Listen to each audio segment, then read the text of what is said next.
রাত পোহালেই দেশ জুড়ে হবে মক ড্রিল। আচমকা ব্ল্যাকআউট হয়ে যাবে শহর, নিভে যাবে সব আলো, বাজানো হবে এয়ার রেইড সাইরেন।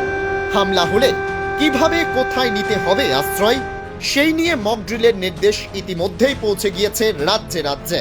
বিশেষ করে সীমান্ত ঘেঁষা এলাকায় নির্দেশ এসেছে কেন্দ্রের তরফে।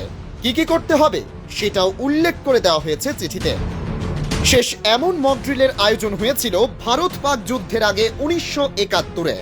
কেন্দ্রের নোটিশে বলা আছে, যুদ্ধের সময় সাধারণ মানুষকে সতর্ক করার জন্য এয়ার রেইড সাইরেন বাজিয়ে পরীক্ষা করা হবে। হঠাৎ ব্ল্যাকআউট বা অন্ধকার হয়ে যাবে শহর, নিভে যাবে সব আলো। রাতের অন্ধকারে কোনো এয়ার স্ট্রাইক হলে এই কৌশল নেওয়া হবে। স্কুল, অফিস, কমিউনিটি সেন্টারে হবে ওয়ার্কশপ। হামলা হলে কাছাকাছি আশ্রয়স্থল কিভাবে খুঁজে বের করতে হবে তা শেখানো হবে। হামলার মুহূর্তে মাথা ঠান্ডা রেখে কাজ করা, প্রাথমিক চিকিৎসা করাও শেখানো হবে। 71-এর যুদ্ধের সময় এই কৌশল নেওয়া হয়েছিল। মিলিটারি বেস, পাওয়ার প্ল্যান্ট বা গুরুত্বপূর্ণ বিল্ডিংগুলি এমনভাবে ঢেকে দেওয়া হবে যাতে স্যাটেলাইটে ধরা না পড়ে। ঝুঁকিপূর্ণ এলাকায় শেখানো হবে কিভাবে দ্রুত উদ্ধার কাজ চালাতে হয়, কিভাবে সরিয়ে নিয়ে যেতে হয় সাধারণ মানুষকে। পাকিস্তানকে ভারত ঠিক কোন ভাষায় জবাব দেবে তা এখনো স্পষ্ট নয়। তবে নয়াদিল্লিতে দফায় দফায় বৈঠক চলছে, তা অত্যন্ত তাৎপর্যপূর্ণ বলেই মনে করা হচ্ছে।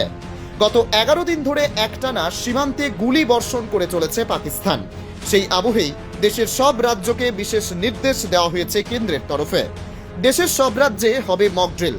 এটা যে কোনো সাধারণ বিষয় নয় তা তো স্পষ্ট, কারণ এভাবে দেশের সব রাজ্যে মক ড্রিল করার কথা সচরাচর বলা হয় না কেন্দ্রের তরফে।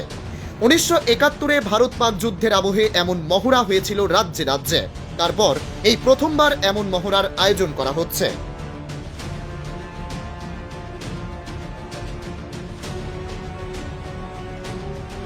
ধন্যবাদ।